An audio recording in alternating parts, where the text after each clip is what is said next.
आचार्य चाणक्य कहते हैं कि बिना मतलब के कोई भी आपको इजाजत नहीं देता, इसीलिए खुद को इतना सफल बनाओ कि बिना मतलब के भी लोग आपकी इज्जत करें। यह जो आपके आसपास भीड़ है ना, इनको कुछ न कुछ मतलब है आपसे। जिस दिन मतलब निकल जाएगा उस दिन आप बिल्कुल अकेले रह जाओगे। यहां कोई किसी का नहीं है, सबको फायदे की बीमारी है। ये दुनिया सिर्फ मतलब से चलती है, सब मतलब की रिश्तेदारी है। लोगों से रिश्ते निभाकर बस एक ही बात सीखी है, किसी की हद से ज्यादा फिक्र करोगे तो वो इंसान तुम्हें रद्दी के भाव समझने लगेगा। बड़े ही खुशनुमा वहम थे कि हम उनकी जिंदगी में हम थे इंसान, किसी के लिए कितना भी लॉयल और अर्नेस्ट क्यों ना रह लें। तुमसे बिल भरने के बाद तुम ठुकरा दिए जाओगे। कर्मों के खेल से कौन बचा है? जिसने जैसा कर रहा है उसने वैसा भरा है। किसी को अच्छे से जाने बिना दूसरों की बातें सुनकर लिए कभी कोई गलत धारणा बना लेना सबसे बड़ी मूर्खता है। जब पत्थर को तोड़कर भगवान बन सकते हैं तो फिर लोग घमंड को तोड़कर इंसान क्यों नहीं बनते? जो नायक होता है वह दुश्मनों से लड़ता है और जो नालायक होता है वह हमेशा अपनों से लड़ता है। रिश्तों का गलत इस्तेमाल कभी मत करना, क्योंकि अच्छे लोग जिंदगी में बार बार नहीं आते। जिंदगी में यह दो बातें हमेशा याद, गुस्से में कोई फैसला मत लेना और ज्यादा खुश होने पर किसी से कोई वादा मत करना। सबका हमदर्द बनने वाले इंसान को ही उसके दुख में कोई हमदर्दी नहीं मिलता। इंसान से गलती हो जाए तो सुधर सकती है, लेकिन अगर इंसान ही गलत हो जाए तो वह कभी नहीं सुधरता है। दम घुट रहा है, इस जिंदगी से कर रो भी नहीं सकते और दर्द इतना है कि किसी से कुछ कह भी नहीं सकते। अपनी जिंदगी में लोगों को इतना भी मत दो कि कोई भी आकर आपको तोड़कर चला जाए।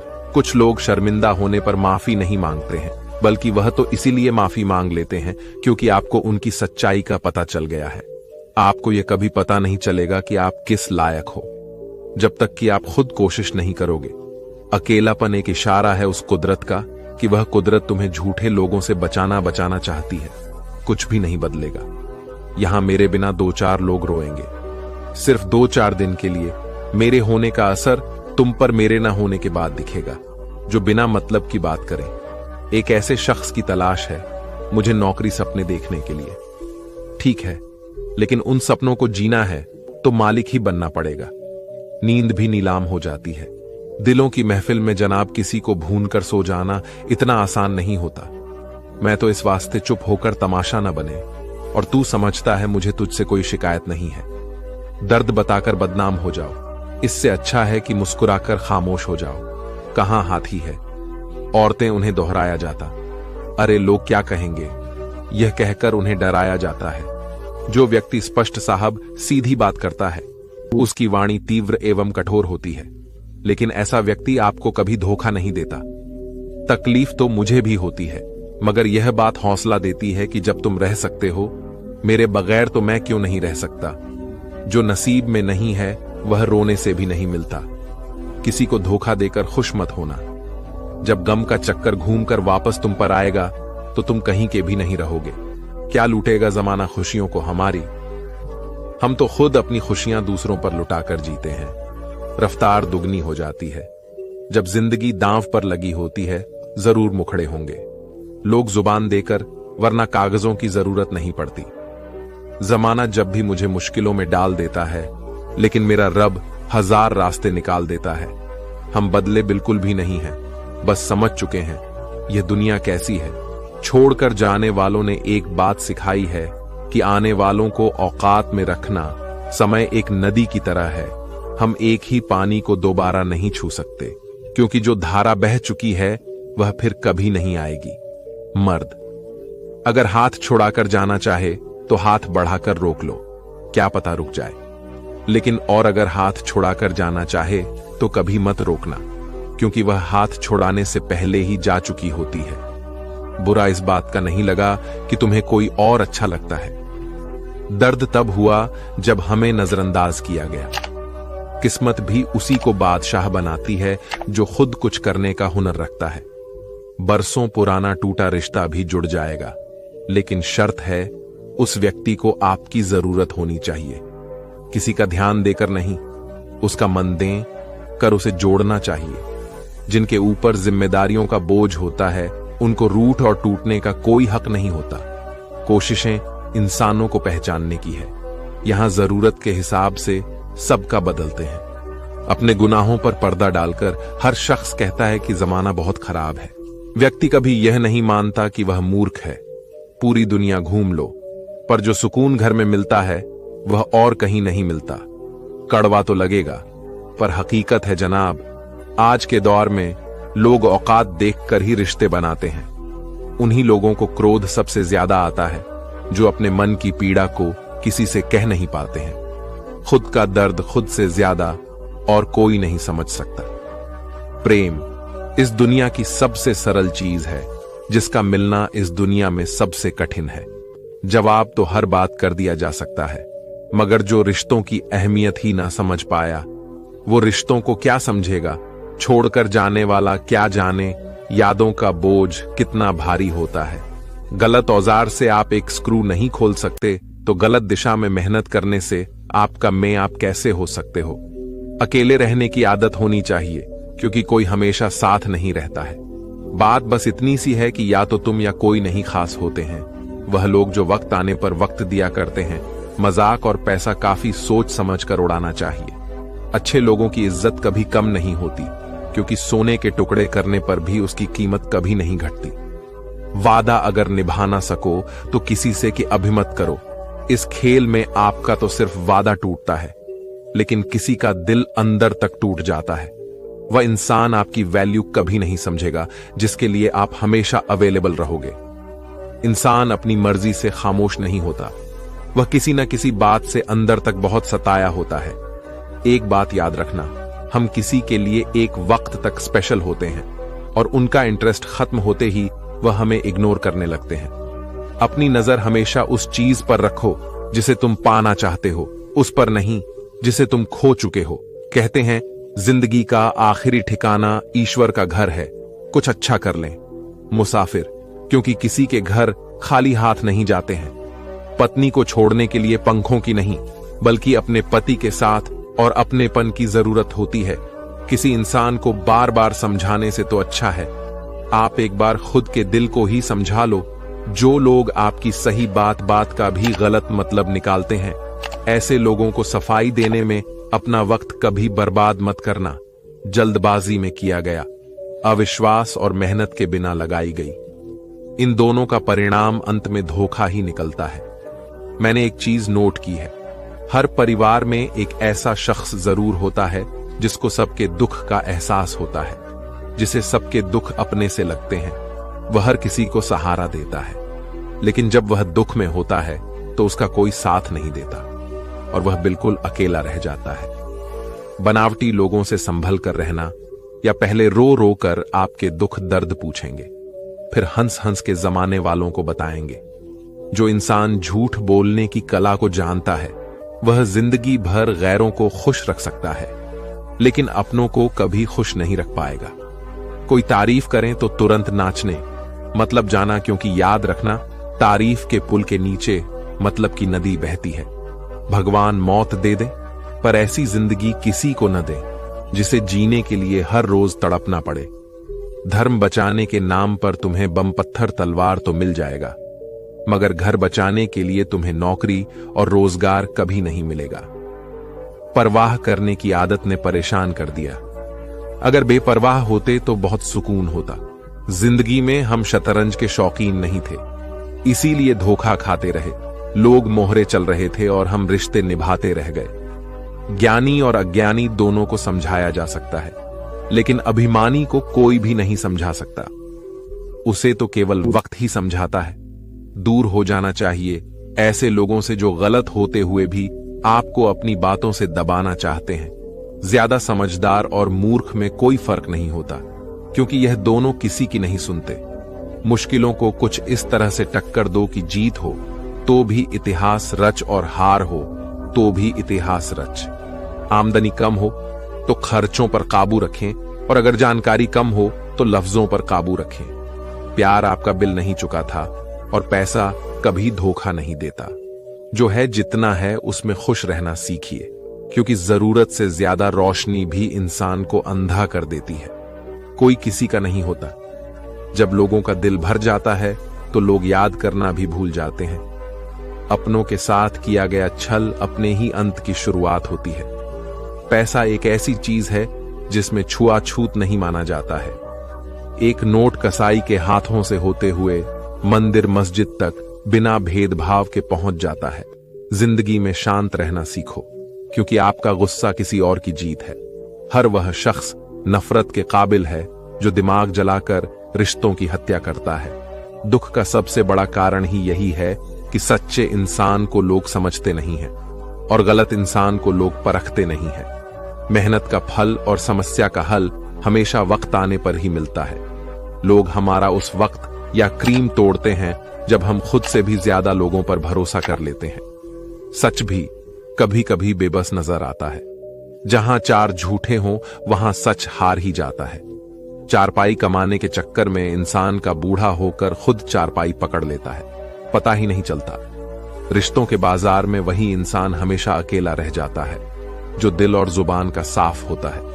याद रखना, जो आपको रुला सकता है वह आपको भुला भी सकता है। जिसमें सच बोलने की ताकत होती है, सबसे ज्यादा नफरत की ज्वाला का शिकार भी वही होता है।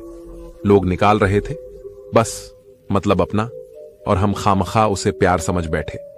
जहां आपको इज्जत और वक्त भी मांग कर मिले, उस रिश्ते में रहना बिल्कुल भी ठीक नहीं। बुरे वक्त में साथ छोड़ने वाले ही सिखाते हैं कि कोई भी रिश्ता हमेशा के लिए नहीं होता। आप गलतियां माफ कीजिए, लेकिन बेइज्जती कभी नहीं। उनका कठिन दौर तब शुरू होता है जब आप खुद की तलाश कर रहे होते हैं। जब आपकी आवाज किसी को चुभने लगे तो तोहफे में उसे अपनी खामोशी दे दो। सफर जिंदगी का ठीक नहीं है। हां, मैं ठीक हूं, मगर कुछ है जो ठीक नहीं है। क्यों? रिश्ते सच में गहरे होते हैं, वह अकेलेपन का शोर नहीं मचाते। हमेशा याद रखना, अजीब कभी नहीं फिसलते। सच तो यह है कि जो दिमाग में चल रहा होता है वह हमेशा जीभ पर आ जाता है। कुछ चीजें अकड़ की वजह से नहीं, बल्कि आत्मसम्मान के लिए भी छोड़नी पड़ती हैं। रिश्ता वही खास होता है जिसमें कोई दिखावा नहीं होता। आप चाहे किसी के लिए अपना वजूद भी दांव पर लगा दो, वो तभी तक आपका है जब तक आप उसके काम के हो। जिस दिन आप उसके काम के नहीं रहोगे या कोई गलती कर दोगे, उस दिन अब आपकी सारी अच्छाइयां बुलाकर आपको अपनी औकात दिखा देगा। आजकल की मोहब्बत के कुछ यूं फसाने हैं जो जितना झूठे लोग उसके उतने ही दीवाने हैं। बुरे वक्त में भी एक अच्छी बात होती है। जैसे ही आता है ना, तो फालतू के लोग आपकी जिंदगी से अपने आप निकल जाते हैं। बुरा वक्त तो एक दिन बदल जाएगा, लेकिन बदले हुए लोग हमेशा याद रहेंगे। हम वह हैं जो हमारी सोच ने हमें बनाया है। इसलिए इस बात का ख्याल रखो कि आप क्या सोचते हो। जो लोग तन्हाई पसंद करते हैं ना, उन्हें समझना आसान नहीं होता। शुक्र है कि परिंदों को नहीं पता कि उनका मजहब क्या है, वरना आसमान से भी खून की बारिश होती। हम सब एक दिन महज एक याद बनकर ही रह जाएंगे। इसलिए को कोशिश करना कि एक अच्छी याद बनकर इस दुनिया से जाए। लापरवाही भली है जनाब, परवाह करो तो लोग सस्ता समझ लेते हैं। मिट्टी का गीलापन जिस तरह पेड़ की जड़ों को पकड़कर रखता है, ठीक उसी तरह शब्दों का मीठा के रिश्तों को पकड़कर रखता है। जीवन की किताब का हर पन्ना बेमिसाल है। कुछ में उनकी आरजू है और कुछ में उनका ख्याल है। मेरे रिश्तेदारों ने मुझसे कहा कि खूब तरक्की करना। फिर मैंने उनसे पूछ लिया कि क्या आप मेरी तरक्की रह पाओगे? खामोशी से भी नेक काम होते हैं। मैंने देखा है पेड़ों को छाव देते हुए घमंड और पेट, जब यह दोनों बढ़ते हैं तो इंसान चाहकर भी किसी को गले नहीं लगा सकता। जिस प्रकार नींबू के रस की एक बूंद हजारों लीटर दूध बर्बाद कर देती है, उसी प्रकार मनुष्य का अहंकार भी अच्छे से अच्छे रिश्ते को खत्म कर देता है। दोस्तों, जिस तरह से जंगल में एक छोटी सी चिंगारी लगने से पूरा जंगल तबाह हो जाता है, वहां पर रहने वाले पशु पक्षी जानवर सब कुछ जल जल कर नष्ट हो जाते हैं। तो आप अपने शरीर के अंदर लगी हुई चिंगारी को कैसे नजरअंदाज कर सकते हैं? दोस्तों, खाना बनाने के लिए हमें आग की आवश्यकता तो होती ही है, लेकिन अगर गलती से वह आग पूरे रसोई घर में फैल जाए तो वह आपके साथ साथ आपके पूरे घर तबाह कर देती है। तो आप इतनी बड़ी गलती कैसे कर सकते हैं? आपके शरीर में बहुत ज्यादा अग्नि बनी हुई रहती है, तो वह आपके शरीर को अंदर से धीरे धीरे नष्ट कर रही होती है और आपको पता भी नहीं रहता है। दोस्तों, शरीर में अग्नि का होना जरूरी है क्योंकि यह हमारे डाइजेशन को मजबूत करती है, मेटाबॉलिज्म के लिए और शरीर के तापमान को रेगुलेट करने के लिए यह भी जरूरी है। लेकिन यदि हमारे शरीर की गर्मी जरूरत से ज्यादा बढ़ जाती है तो यह हमारे लिए बहुत ही खतरे का कारण बनती है। दोस्तों, अगर आपके शरीर के अंदर बहुत ज्यादा गर्मी बढ़ी हुई है तो आपको इसके कुछ लक्षण दिखाई देंगे, जैसे आपको बहुत ज्यादा गर्मी लगेगी, आपको बहुत पसीना आएगा, पसीने में बदबू बहुत ज्यादा होगी, प्यास बहुत ज्यादा लगेगी, ऐसा मन करेगा कि कुछ न कुछ पीते ही रहे, धूप बर्दाश्त नहीं होगी, धूप में अगर जाना पड़े तो चेहरा लाल हो जाएगा या फिर रैशेज पर जाएंगे। यदि आपके शरीर में कहीं पिगमेंटेशन हो रहे हैं, जैसे छोटे छोटे काले दागों का हो जाना, फोड़े फूंसियों से और पैरों के तलवों से, गर्माहट का एहसास होना, आंखों में जलन होना, ये सब यह दर्शाते हैं कि शरीर में गर्मी बढ़ी हुई है। इसके साथ ही बालों का समय से पहले सफेद होना, बालों का बहुत ज्यादा झड़ना, महिलाओं को मासिक धर्म के दौरान ज्यादा ब्लीडिंग होना या शरीर के किसी भी हिस्से से ब्लड होना, जैसे पाइल्स में खून आना, नाक में नक्सीर आना, यह सब शरीर की गर्मी बड़े होने के कारण होता है। अगर आपको एसिडिटी की शिकायत रहती है, खट्टी डकार आती है, मुंह में छाले होते हैं, तो समझ लीजिए कि आपके शरीर की गर्मी बढ़ी हुई है। ऐसे में इंसान को गुस्सा भी बहुत ज्यादा आता है, चिड़चिड़ापन रहता है। लेकिन दोस्तों, यह जरूरी नहीं कि यह सारे के सारे लक्षण आपको दिखाई दे। इनमें से 2-3 लक्षण अगर आपको दिखाई पड़ते हैं तो समझ जाइए आपके शरीर में गर्मी बढ़ी हुई है। और अगर हम शरीर की बढ़ी हुई गर्मी को कम कर दें तो हमारे शरीर की यह सारी की सारी परेशानियां जड़ से खत्म हो जाएंगे। तो दोस्तों, अगर आपके शरीर की गर्मी बढ़ी हुई है तो इसे आप आसानी से खत्म कर सकते हैं, और वह भी बिना किसी दवाई के, बिना पैसे खर्च किए। आज मैं आपको इस कहानी में 5 ऐसे आसान से तरीके बताऊंगा जिनका इस्तेमाल करके आप कुछ ही दिनों में अपने शरीर की बढ़ी हुई गर्मी को बिल्कुल खत्म कर देंगे और आपकी सारी परेशानियां जड़ से समाप्त हो जाएंगी। इसीलिए दोस्तों, इस कहानी को आप बड़े ही ध्यान से और अंत तक अवश्य देखना। दोस्तों, एक समय की बात है, एक पर्वत पर एक गुरु निवास करते थे। वह गुरु आयुर्वेद के बहुत ही महान जानकार व्यक्ति थे। एक दिन वह नगर में भिक्षा के लिए जाते हैं और वहां उस नगर में एक वृक्ष के नीचे जाकर बैठ जाते हैं और लोगों को उपदेश देने लगते हैं। तभी उस भीड़ में से एक युवक खड़ा होता है और उन गुरुओं से कहता, गुरुदेव, मुझे बहुत ही दिनों से कुछ परेशानियां हो रही हैं, कृपया मेरी समस्याओं का समाधान कीजिए। युवक की बात सुनकर गुरु मुस्कुराते हैं और उस युवक से पूछते हैं, बोले बेटा, आपको क्या परेशानी है? तब वह युवक कहता है, आंखों में जलन रहती है और मेरे बाल समय से पहले ही सफेद हो चुके हैं। कभी कभी अचानक से मेरे नाक से खून बहने लगता है। उस युवक की पूरी बात ध्यान से सुनने के बाद वह गुरु मुस्कुराते हैं और कहते हैं कि बेटा, ये सारी चीज तुम्हारे साथ है, इसलिए हो रही है क्योंकि तुम्हारे शरीर के अंदर गर्मी बढ़ी हुई है। गुरु की बात सुनकर युवक उनसे कहता है, हे गुरुदेव, मुझे आप इसका कोई उपाय बताइए ताकि मैं इन परेशानियों से छुटकारा पा सकूं। तब गुरु उस युवक से कहते हैं, बेटा, तुम शांति से बैठ जाओ। फिर वह गुरु सारी सभा को संबोधित करते हुए कहते हैं कि आप सभी मेरी इन बातों को ध्यान से सुनो। आज मैं आपको 5 आसान से तरीके बताऊंगा जिससे आपके शरीर की गर्मी बढ़ी हुई जो है वह कम हो जाएगी, आपके शरीर से गर्मी निकल जाएगी। फिर वह गुरु उन सभी से कहते हैं कि शरीर की गर्मी बढ़ने का मतलब शरीर में पित्त दोष का संतुलन होना होता है। फिर वह गुरु उन सभी से कहते हैं कि आप यह समझो कि यह गर्मी बढ़ती क्यों है। एक तो मौसम की वजह से, और गर्मियों में यह दिक्कत सबसे ज्यादा होती है। लेकिन इसके अलावा भी गलत खान पान से, स्मोकिंग करने से, कोल्ड ड्रिंक और शराब से, इसके अलावा तनाव लेने से भी शरीर में गर्मी बढ़ जाती है। पर आप घबराएं नहीं, क्योंकि मैं आपको 5 असरदार तरीके बताऊंगा जिससे आपके शरीर की गर्मी जो है वह जड़ से कम हो जाएगी, खत्म हो जाएगी। फिर वह गुरु उन सभी से कहते हैं कि सबसे पहली चीज गोंद कतीरा देखो। अगर कोई चीज है ऐसी है जो आपके शरीर की गर्मी कम करने में बहुत ज्यादा असरदार है, तो वह है गोंद कतीरा। गोंद कतीरा गर्मी में पेड़ के तने से प्राकृतिक रूप से निकलता रहता है, और यह जब निकलता है तो चिपचिपी ग्राउंड जैसा सा होता है, लेकिन बाद में सूख जाता है, जिससे हम आसानी से इसे किसी भी किराने की दुकान से खरीद सकते हैं। अब आपको इसे इस्तेमाल कैसे करना है, इसके बारे में अच्छे से समझो। गोंद कतीरा के 4-5 दाने पानी में भिगो दें है, और भिगोने के बाद लगभग 2-3 घंटे में ही फूल यह काफी ज्यादा बड़े हो जाते हैं।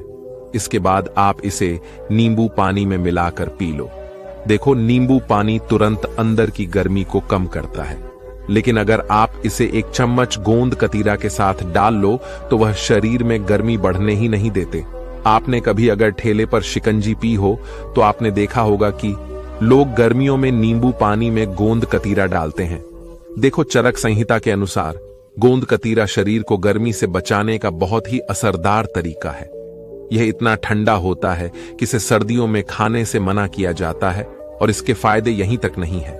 गोंद कतीरा का 1 चम्मच अगर आप रोज खाने लग जाओ तो आपका शरीर ठंडा तो रहेगा ही, साथ ही साथ आपका लीवर भी ठीक रहेगा, शरीर की स्ट्रेंथ बढ़ेगी और चेहरे पर तेज आ जाएगा।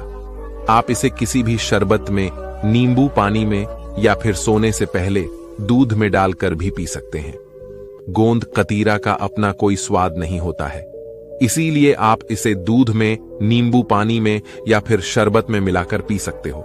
सबसे अच्छी बात तो यह है कि गोंद कतीरा का फायदा आप अलग अलग तरीके से ले सकते हो। जैसे अगर गर्मी से आपकी आंखें, जलती हुई आंखें लाल हो रही हो, तो ऐसे में गोंद कतीरा को लेकर अपनी दोनों आंखों पर लें, गाकर 10 मिनट के लिए लेट जाए। ऐसा करने से आपको आराम मिलेगा और आपकी आंखों की जलन जो है वह बिल्कुल खत्म हो जाएगी। गोंद कतीरा को आंखों पर रोक लगाने से डार्क सर्कल भी खत्म हो जाते हैं। इसके अलावा अगर आप गोंद कतीरा को अपने सिर पर और अपने पैरों के तलवों पर लगाते हो और 20 मिनट तक छोड़ देते हो और आराम करते हो, तो शरीर की गर्मी बाहर निकलने लगती है। गोंद कतीरा किसी भी दुकान पर मिल जाएगा, या इतनी सस्ती चीज है, और गर्मियों में इसके बहुत ही ज्यादा फायदे होते हैं। इसीलिए आप इसे जरूर इस्तेमाल करके देखें। फिर वह गुरु उन सभी से कहते हैं कि देखो, आपको गोंद कतीरा ही खरीदना है, गौड़ नहीं, क्योंकि देखने में दोनों एक समान होते हैं, लेकिन दोनों में बहुत ही ज्यादा फर्क होता है। क्योंकि गोल्ड का प्रयोग हम सर्दियों में लड्डू बनाने में करते हैं, जबकि गोंद कतीरा ठंडा होता है और गोंद पानी में डालने से फूलती नहीं है, लेकिन गोंद कतीरा पानी में डालने से फूल जाता है। फिर वह गुरु उन सभी से कहते हैं कि दूसरी चीज को ढकना है। देखो, आपने कड़ी धूप में मजदूरों को काम करते हुए तो देखा ही होगा। भले ही उनके शरीर पर पूरे कपड़े ना हो, लेकिन उनकी एक चीज जरूर होती है कि वह अपने सर को हमेशा कर रखते हैं।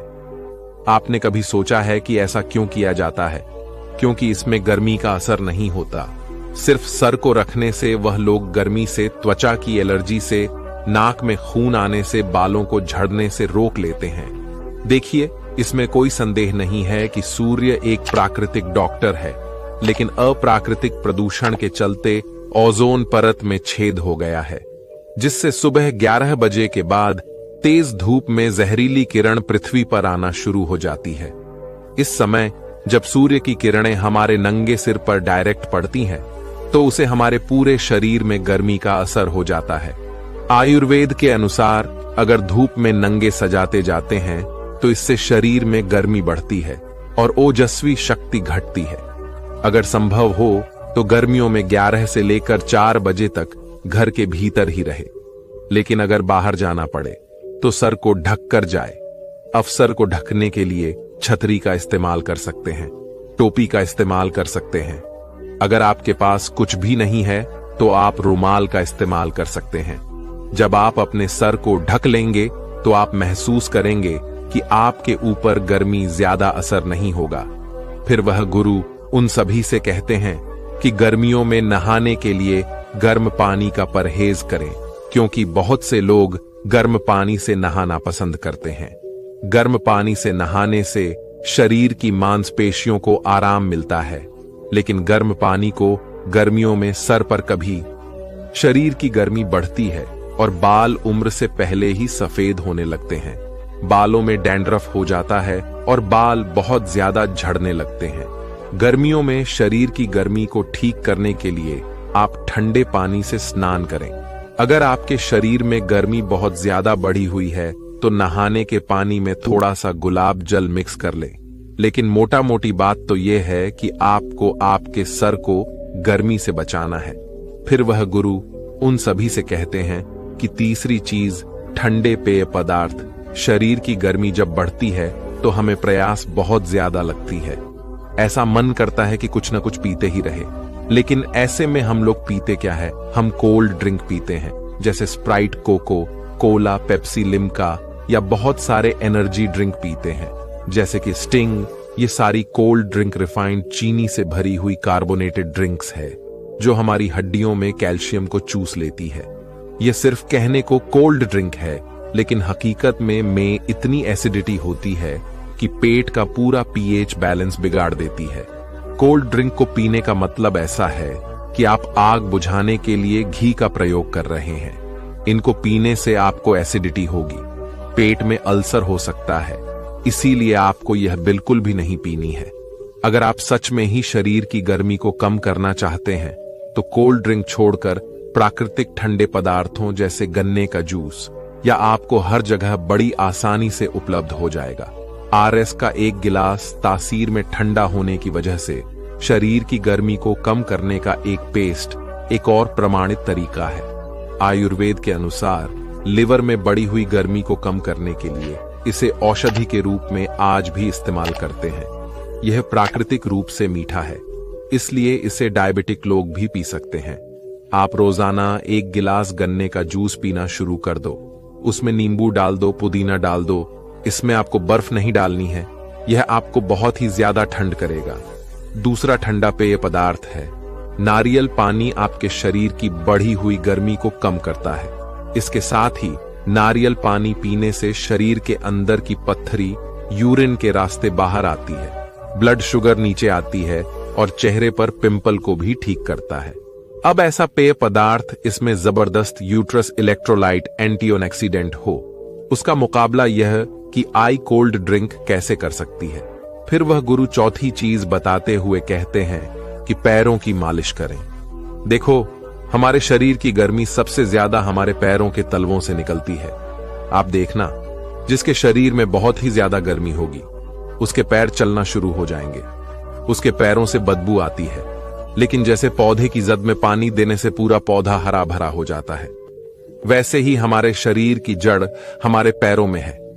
वहां अगर मालिश कर ली जाए तो सारे शरीर की गर्मी निकल जाती है। आयुर्वेद के इस नियम को वैज्ञानिक भी मानते हैं।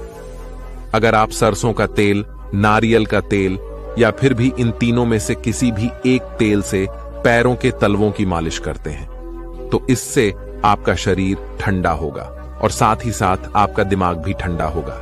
रात को सोने से पहले अपने पैरों को अच्छे से धो लें और फिर इन तीनों में से किसी एक तेल से अपने तलवों की मालिश करें।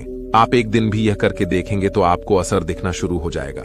नींद बहुत अच्छी आएगी। लेकिन अगर आप इसके और भी अच्छे परिणाम चाहते हैं तो आपको इस मसाज को कांसे की कटोरी से करना चाहिए। दोस्तों, का असर एक धातु होता है जो कॉपर और जिंक का मिश्रण है। पुराने समय से ही इसके बर्तन बनते आए हैं। काश धातु की कटोरी आपको किसी भी बर्तन की दुकान से आसानी से मिल जाएगी। कांसे की कटोरी से पैरों के तलवों की मसाज करना आयुर्वेद में शरीर की बढ़ी हुई गर्मी को कम करने का रामबाण इलाज है। आपके शरीर की गर्मी से रिलेटेड कितनी भी परेशानियां क्यों ना हो, फिर चाहे पाइल्स हो, पेट में अल्सर हो, लिवर में गर्मी बढ़ गई हो, स्किन प्रॉब्लम ठीक नहीं हो रही हो, गुस्सा बहुत ज्यादा आता है, आपके शरीर में कितनी भी गर्मी हो वह इससे बाहर निकल जाएगी। जब जब आप अपने पैरों के तलवों की मसाज कांसे की कटोरी से करोगे तो आपको पता चल जाएगा कि आपके शरीर में कितनी गर्मी बढ़ी हुई है। क्योंकि तेल लगाकर जब आप अपने पैरों के तलब की कांसे की कटोरी से मसाज करोगे तो गर्मी के अनुसार आपका पैर काला होना शुरू हो जाता है। जितना ज्यादा पैर आपका काला होगा उतना ही समझो कि आपके शरीर में गर्मी ज्यादा थी। लेकिन अच्छी बात तो यह है कि यह गर्मी आपके शरीर से निकल रही है। दोनों पैरों पर अगर आप 2-2 मिनट भी मसाज कर लेते हैं तो इससे आपको बहुत ही जल्दी असर दिखाई देगा। जब आप पैरों की मसाज करके फ्री हो जाएं तो उसके बाद आपको अपने पैरों को किसी रुमाल से पोंछ लेना है। जब आप पैरों की मसाज करके सोएंगे तो आपकी पूरी थकान समाप्त हो जाएगी। आप रोजाना मसाज नहीं कर पाए तो आपको जब भी समय मिले तब आप कर सकते हैं। आपके पास का कटोरी नहीं है तो आप हाथों से मसाज कर सकते हैं। फिर वह गुरुओं ने 5 चीज बताते हुए कहते हैं कि मिट्टी के मटके का इस्तेमाल करें। अगर आपको बहुत ही ज्यादा प्यास लगती है, पसीना बहुत ज्यादा आता है या शरीर में बढ़ी हुई गर्मी का और कोई लक्षण नजर आता है तो सबसे पहले तो आपको गर्मियों में मिट्टी का मटका अवश्य इस्तेमाल करना है। देखो को मिट्टी एक ऐसी चीज है जो प्राकृतिक रूप से शरीर के लिए ठंडी होती है। इसके साथ ही इसमें मिनरल्स बहुत होते हैं। फ्रिज का पानी छूने से भले ही ठंडा लगता हो लेकिन बर्फ शरीर में गर्मी ही पैदा करती है। दूसरी तरफ मिट्टी के घड़े में जमा किया हुआ पानी प्राकृतिक रूप से ठंडा होता है और मजे की बात तो यह है कि यह इतना ठंडा होता है कि जिससे प्यास बुझती है लेकिन गला कभी खराब नहीं होता है। वहीं अगर फ्रिज का पानी पी लेते हैं तो कई बार उससे आपका गला भी खराब हो जाता है। इसके साथ ही मटके के पानी में साधारण पानी से मैं तुमसे एक बात जानने आया हूं। क्या तुम मेरे सवाल का सही जवाब दोगे? इस पर अंधा व्यक्ति कहता है, हे राजन, आप जो कुछ पूछना चाहते हैं मुझसे पूछ सकते हैं। मैं आपको बिल्कुल सच जवाब दूंगा। इस पर राजा कहता है, देखो, एक तो तुम कहते हो कि तुम अंधे हो और दूसरी तरफ तो मैं यह बता दिया कि जिस जानवर का पीछा कर रहा हूं वही खेलनी है, और तो और वह गर्भवती भी है। आखिर तुम्हें यह कैसे पता चला? तुम्हारे खेत में और भी तो जानवर आते होंगे और भी तो जानवर यहां से गुजरते होंगे, फिर तुमने यह कैसे अंदाजा लगाया?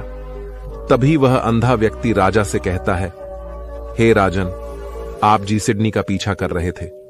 वहीं हिरनी जब मेरे खेत में आई, उसकी रफ्तार और उसके भागने की आहट से मुझे यह एहसास हो चुका था कि यह एक आरणी है और मेरे खेत की जो बांध है वह बहुत छोटी है, उसकी ऊंचाई ज्यादा नहीं है। यदि कोई हिरण होता तो उस बांध को आसानी से लांघ जाता, लेकिन वाहिनी नहीं, इस बांध को गिराकर भागी है। और यदि वह इस बांध को छलांग लगाकर पार करने का प्रयास करती तो इससे उसके बच्चे को खतरा होता, और इसी बात से मैंने यह पता लगा लिया कि वह गर्भवती है। इस कारण वह ज्यादा ऊंची छलांग लगाकर मेरे खेत की बांध को गिराते हुए भाग गए। इस पर राजा के मन में एक और प्रश्न उठा। राजा ने कहा, किंतु तुम्हें कैसे पता चला कि वह एक हेयर नहीं ही है? और भी तो कोई जानवर यहां पर आ सकते। इस पर वह अंधा व्यक्ति कहता है, हे राजन, मैं पूरा दिन सुबह शाम यहीं पर बैठा रहता हूं और मेरी सुनने की शक्ति बहुत तेज है। मैं यह जान जाता हूं कि कौन सा जानवर मेरे खेत में आया है और उसी के आधार पर मैं जोर जोर से चिल्लाता हूं ताकि वो मेरे खेत से भाग जाए और मेरे खेत की फसलों को नष्ट न कर पाए। राजा उस अंधे आदमी का यह जवाब सुनकर पूरी तरह से संतुष्ट हो चुका था। वह मन ही मन सोच रहा था कि आदमी भले ही अंधा हो, लेकिन यह तो बहुत ज्ञानी मालूम होता है। इस आदमी से कुछ न कुछ तो काम निकलवाना ही चाहिए। यह विचार लिए हुए राजा वहां से वापस अपने महल की ओर लौट जाता है। राजमहल पहुंचते ही राजा उस अंधे व्यक्ति से कहता है, आप तो बहुत ही ज्ञानी व्यक्ति हैं, आपको किसी भी बात का पता बहुत आसानी से चल जाता है। आज मैंने आपको यहां पर इसलिए बुलाया है क्योंकि मैं आपसे यह जानना चाहता हूं कि मेरी पत्नी पतिव्रता है या नहीं। इस पर वह अंधा व्यक्ति कहता है, राजन, यह कैसा प्रश्न हुआ? इस पर राजा कहता है, मैंने आपसे बिल्कुल उचित प्रश्न किया है, मुझे इस प्रश्न का उत्तर दीजिए। इस पर वह अंधा व्यक्ति कहता है, हे राजन, ये सारी बातें जाने दीजिए। आपकी शादी को इतने साल बीत चुके हैं और अब आप यह बात क्यों जानना चाहते हैं? आपके मन में ऐसे प्रश्न क्यों उठ रहे हैं? इस पर राजा अर्जित करते हुए कहता है, देखिए, आपको मुझे इस प्रश्न का उत्तर तो देना ही होगा। यदि आप मुझे इस प्रश्न का उत्तर नहीं देंगे तो मैं आपको मृत्युदंड दे दूंगा। राजा के मुख से यह बात सुनकर वह अंधा व्यक्ति कहता है, हे राजन, यदि आप इस प्रश्न का उत्तर चाहते हैं तो उसके लिए आपको मेरा एक काम करना होगा। राजा कहता है, बोलो, मुझे क्या काम करना होगा। इस पर व्यक्ति कहता है, इसके लिए आपकी पत्नी को मेरे साथ कमरे में अकेले रहना होगा। उस अंधे व्यक्ति की यह बात सुनकर राजा पहले तो क्रोधित हो जाता है, लेकिन फिर कुछ सोच विचार करने के बाद वह उस व्यक्ति की बात मान लेता है और अपने सेनापति को आदेश देता है, सेनापति जी, इस व्यक्ति को और मेरी पत्नी को एक कमरे में कुछ देर के लिए अकेला रहने दें। सेनापति बिल्कुल वैसा ही करता है। अब राजा की पत्नी और अंधा आदमी एक कमरे में बंद हो चुके होते हैं। तभी वह अंधा आदमी राजा की पत्नी से कहता है, मुझे आपको छूना है। इस बात पर रानी अत्यधिक क्रोधित हो जाती है और उस अंधे आदमी को जोर जोर से पीटने लगती है, कभी हाथों से तो कभी लातों से तो कभी पटक पटक कर। इस तरह से उन्होंने उस अंधे आदमी की खूब पिटाई की। उसके बाद किसी तरह से वह अंधा आदमी अपनी जान बचाकर वहां से भाग निकलता है और वह राजा के पास पहुंचता है और वह राजा से कहता है, हे राजन, आपकी पत्नी पतिव्रता नहीं है। यह बात सुनकर राजा अत्यधिक क्रोधित हो उठता है और राजा अपनी तलवार निकालकर सीधा अपनी पत्नी की ओर जाता है और क्रोधित होकर वह अपनी रानी से कहता है, रानी जी, आज मैं जो भी सवाल आपसे करने वाला हूं उसका मुझे सच सच जवाब दीजिएगा, और यदि आपने एक शब्द भी झूठ कहा तो मैं आपका भी कि अभी सर काट दूंगा।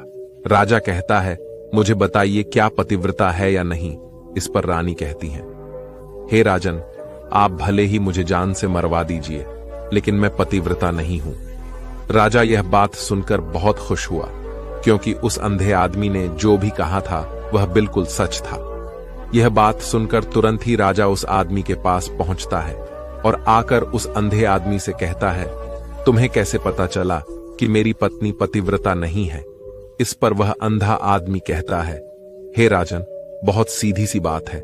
मैंने तो आपकी पत्नी से बस इतना ही कहा था कि मुझे आपको छूना है, और इस बात पर वह इतना क्रोधित हो उठे कि उन्होंने गुस्से में आकर मुझे लात घूंसों से पीटना शुरू कर दिया। और भला कोई औरत किसी और मर्द को कैसे छू सकती है, लेकिन उन्होंने नाव देखा ना ताव, बस लात घूंसे मुझ पर बरसाने शुरू कर दिया। वह भी तो एक छूना ही हुआ, और एक पतिव्रता नारी कभी भी पराए मर्द को नहीं छूते। जब मैंने उसे छूने के लिए कहा था तो वह उस वक्त मुझे मना कर सकते थे, लेकिन उन्होंने तो मुझे पीटना शुरू कर दिया, और देखते ही देखते उन्होंने मेरे पूरे शरीर को छू लिया। अब आप ही बताइए, ऐसी स्त्री भला पतिव्रता कैसे हो सकती है। इस पर राजा कहता है, तुम तो बहुत ही ज्ञानी मालूम होते हो। अच्छा ठीक है, चलो तुम मेरे प्रश्न का और जवाब दो। यदि तुमने मुझे इस प्रश्न का सही सही जवाब दे दिया तो मैं तुम्हें यहां से जाने दूंगा, फिर किसी और का। इस पर वह अंधा कहता है, हे राजन, इस बात से आपका क्या लेना देना। आप किसी की भी औलाद, आखिर आप ही तो हैं इस राज्य के राजा, इसलिए इस प्रश्न को जाने दीजिए। लेकिन राजा कहता है, नहीं नहीं, मुझे इस प्रश्न का सही सही जवाब चाहिए, अन्यथा यह प्रश्न मुझे हमेशा परेशान करता रहेगा। इसलिए मैं इसका सही सही जवाब जानना चाहता है। यदि तुम इसका सही सही जवाब दे देते हो तो तुम यहां से जा सकते हो, मैं तुम्हें नहीं रोकूंगा। इस पर वह अंधा आदमी कहता है, हे राजन, इसके लिए तो मुझे आपकी मां के पास जाने की कोई आवश्यकता नहीं है। मैं आपको अभी यह बता सकता हूं कि आप किसकी औलाद हैं, लेकिन उससे पहले मैं चाहता हूं कि आप मुझसे वादा करें कि आप मुझ पर क्रोध नहीं करेंगे। राजन ने कहा, मैं तुमसे वादा करता हूं, मैं तुम पर क्रोध नहीं करूंगा। इसके बाद वह अंधा आदमी राजा से कहता है, हे राजन, आप हैं तो अपने ही पिता के पुत्र, लेकिन आप पर एक कंजूस सेठ की छाया है। यह सुन राजा बहुत क्रोधित हो उठा और वह तुरंत तलवार निकालकर अपनी मां के पास जा पहुंचा। वह वहां पर पहुंचने के बाद अपनी मां से कहता है, मां, मुझे सच सच बताइए, क्या मैं अपने ही पिता का पुत्र हूं या नहीं। यदि आपने मुझे सही सही नहीं बताया तो मैं यहीं पर अपने प्राण त्याग दूंगा। मुझे बताओ, क्या सच है। इस पर उस राजा की मां कहती है, बेटा, तू है तो अपने ही पिता का पुत्र, लेकिन तुम्हारे ऊपर एक कंजूस सेठ की छाया है। जब मैं एक बार नहाने के बाद अपना मुंह आईने में देख रही थी, तभी उसका आज के पीछे मुझे एक कंजूस सेठ नजर आता है और उसी की छाया तुम पर लग चुकी है। यह सुन राजा बहुत खुश हो जाता है और वह तुरंत वापस उस अंधे आदमी के पास पहुंचता है और उस अंधे आदमी से कहता है, तुम्हें यह कैसे पता चला कि मुझ पर एक कंजूस सेठ की छाया लगी हुई है? इस पर वह आदमी कहता है, हे राजन, आपने मुझसे कई सारे सवाल पूछे जिनका जवाब मैंने आपको सही सही दिया है। यदि कोई और राजा होता तो मुझे इसके बदले में बहुत सारे इनाम मिल चुके होते, लेकिन अब तक आपने मुझे कुछ नहीं दिया है। इस बात से ही मैंने अंदाजा लगा लिया था कि आप बहुत कंजूस हैं। यह बात सुनकर राजा जोर जोर से हंसने लगा और कहता है कि आप जो भी मांगेंगे वह मैं आपको अवश्य दूंगा, लेकिन मुझे यह बताओ कि तुम्हें कैसे पता चल जाता है कि कौन सी बात सही है और कौन सी गलत? तुम किसी भी बात का इतना सटीक और सही जवाब कैसे दे पाते हो? इस पर वह अंधा आदमी कहता है, हे राजन, मैं तो वैसे ही अंधा हूं। यदि मेरी आंखें होती तो मैं किसी के भी मन की बातें सरलता से जान लेता। मन की एक भाषा होती है और यह भाषा मनुष्य के शरीर के व्यवहार के रूप में देखी जा सकती है। उसकी आंखों से, उसके हाथों से, उसके काम करने के तरीके से, उसकी क्रियाओं से पता किया जा सकता है कि उसके मन में क्या चल रहा है। उसके आधार पर हम किसी के भी मन की बातें जान सकते हैं, लेकिन मैं तो अंधा हूं, मैं देख नहीं सकता, इसलिए मैं क्रियाओं से देखता हूं। यदि मुझे कोई बात जाननी हो तो अगले आदमी को कुछ काम देना होता है, जिस पर वह व्यक्ति किस प्रकार काम करता है, किस तरीके से इस काम को करता है, उसके आधार पर ही मैं यह पता कर पाता हूं कि उसके मन में क्या चल रहा है। तभी वह राजा कहता है, तो क्या इसका अर्थ यह हुआ कि मैं भी किसी के मन की बातें जान सकता हूं? इस पर वह अंधा आदमी कहता है, हे राजन, अवश्य आप किसी भी व्यक्ति के मन की बात जान सकते हैं, किंतु उससे पहले आपको अपने ऊपर काम करना होगा, और वह काम है अपने मन को शांत करना, अपने मन को वर्तमान में लाना होगा, जिसके लिए मैं आज आपको 3 तरीके बताने वाला हूं। और यह तीनों ही तरीके बहुत ही आसान और सरल है। किंतु हे राजन, उससे पहले आपको एक काम करना होगा, अपने मन को एकाग्र करना। जब हम अपने मन को एकाग्र करते हैं, जब अपने मन को वर्तमान में लाते हैं, तो हम दूसरे के मन की बात जान सकते हैं, क्योंकि वह आदमी अभी भी अपने मन में वर्तमान में ही सोच रहा है, और हमें भी मन को वर्तमान में ही लाना होगा, तभी हम उसके मन की बातें जान सकते हैं। यदि हम अतीत में हुई घटनाओं के बारे में सोच रहे हैं, तो वह जो अगला आदमी वर्तमान में सोच रहा है, वर्तमान में अपने मन में बात कर रहा है, वह हम कैसे जान पाएंगे? क्योंकि हम तो अतीत की घटनाओं में डूबे हुए हैं। इसलिए किसी के भी मन की बात जानने के लिए सबसे पहले हमें हमारे मन को एकाग्र करना होगा, उसे वर्तमान में लाना होगा। उसके बाद वह अंधा आदमी राजा से कहता है, हे राजन, जो सबसे पहला तरीका है वह है आंखों पर ध्यान देना। किसी व्यक्ति से बात करते वक्त उसकी आंखों में देखना, उसकी आंखों पर ध्यान देना जो सबसे ज्यादा जरूरी है, क्योंकि आंखें बोलती नहीं पर बहुत कुछ कह जाती है। यदि हम किसी व्यक्ति की आंखों के इशारों को समझना सीख जाए, हम यह जान पाएंगे कि व्यक्ति के दिमाग में क्या चल रहा है, वह क्या सोच रहा और अभी वह क्या करने वाला।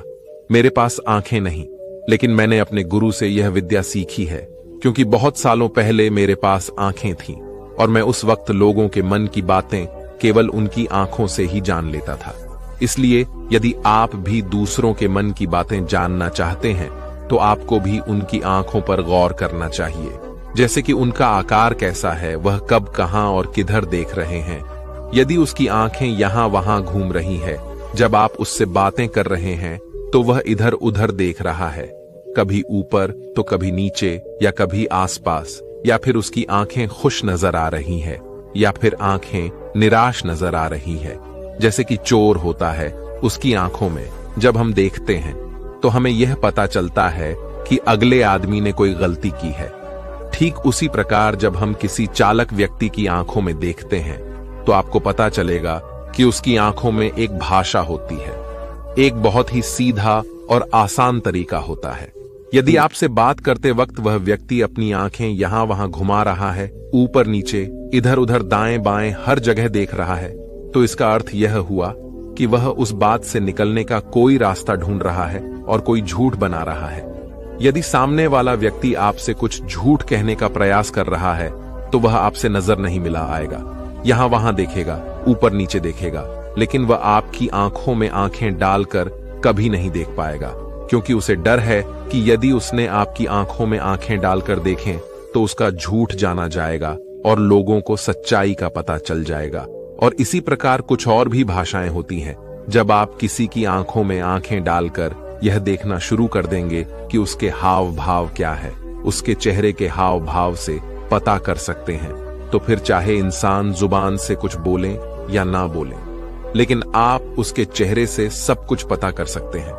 आगे व्यक्ति राजा से तीसरा तरीका बताते हुए कहता है, हे राजन, इसी प्रकार तीसरी भाषा भी है, अर्थात तीसरा तरीका भी है, और वह है हाथों के इशारे और शरीर का व्यवहार।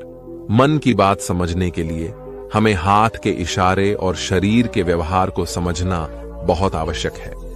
कोई व्यक्ति जब बात करता है तो आपने देखा होगा कि वो अपने हाथों को हिलाता रहता है, अपने हाथों से इशारा करता रहता है।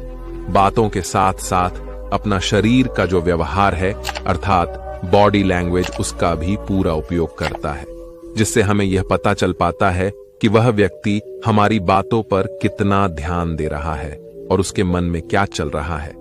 शरीर के व्यवहार को देखने के लिए उसके हाथ मटकाने, शरीर मटकाने और चेहरे पर बार बार हाथ लगाना, हाथों का एक दूसरे से मसलना, ऐसी बहुत सी क्रियाएं होती हैं। उस पर हमें ध्यान देना अति आवश्यक है। मन की बात को समझने के लिए हमें शरीर के व्यवहार को भी समझना होता है। यदि हम इन तीन तरीकों को सही तरीके से ध्यान देकर अच्छे से समझ लेते हैं तो हम बहुत जल्दी किसी भी व्यक्ति के मन की बातें बहुत सरलता और सहजता से जान सकते हैं। इसलिए यदि आपको किसी के मन की बातें जाननी है तो आपको उसकी आंखों पर, उसके चेहरे पर, उसके शरीर के हाव भाव को और उसके हाथों को ध्यानपूर्वक देखना और समझना होगा, जिससे आप यह समझ पाएंगे कि आखिरकार उसके मन में क्या चल रहा है और वह क्या सोच रहा है। लेकिन उससे पहले आपको अपने मन को एकाग्र करना होगा, शांत करना होगा और अपने मन को वर्तमान में लाना होगा। बाकी अगर आपको ये वीडियो दिल से अच्छी लगी हो तभी इस वीडियो को लाइक कर देना, और आपने अब तक इस चैनल को सब्सक्राइब न किया हो तो चैनल को सब्सक्राइब भी जरूर कर देना।